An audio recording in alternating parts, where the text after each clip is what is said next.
But we're going to stay in the United Kingdom for you, but get an update on what's going on in the House of Commons, where MPs have gathered for a special sitting this Saturday to vote on the Prime Minister Boris Johnson's Brexit deal secured with European leaders earlier in the week. Watching that story for us is ENCA correspondent Natalie Powell, who's live for us in London.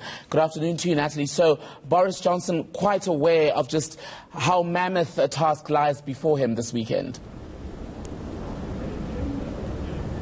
Yes, absolutely. It's clear that this vote on his Brexit deal is likely to be on a knife edge. We know that he needs 320 votes in order to see his deal pass through Parliament. He, of course, does not have a majority of party members in the British government and therefore is seeking to get those other votes by looking to opposition parties for them. Now, what we have been hearing for a number of hours now is debate around this subject, while a lot of those MPs who still remain on the fence about which way they are likely to vote on this are asking the UK government, asking Boris Johnson for assurances on exactly what is going on and what the future plan is with the EU.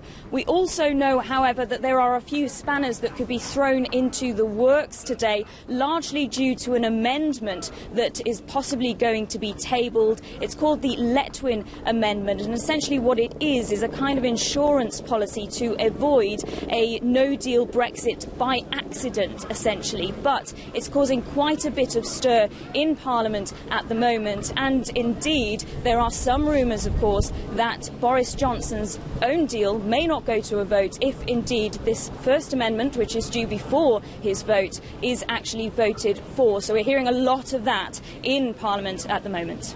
So beyond this clear opposition, Natalie, to what Boris Johnson has agreed to with the with European Union leaders, I beg your pardon, what is the opposition?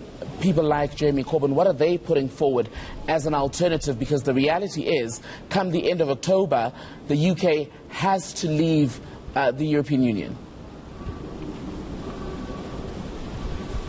Well, that is actually debatable because parliamentarians have actually tabled a vote, an act of Parliament, to make Boris Johnson ask the EU for an extension to the Brexit deadline day if he is unable to get his Brexit deal through Parliament today. Now, in terms of what people don't like about this, of course, is that Boris Johnson has gone back to Brussels. He's renegotiated the 3 times rejected deal by his predecessor, Theresa May, and he's changed this very controversial Irish backstop that you and I have spoken about many, many times in the past. And he's introduced something else to get rid of that, which actually causes a customs border between Northern Ireland, which is part of the UK, and the rest of the UK. There are big concerns about what that could mean for manufacturers, what that could mean for Northern Ireland. And there are many, many people in the Houses of Parliament behind me who simply cannot get on board with this new deal.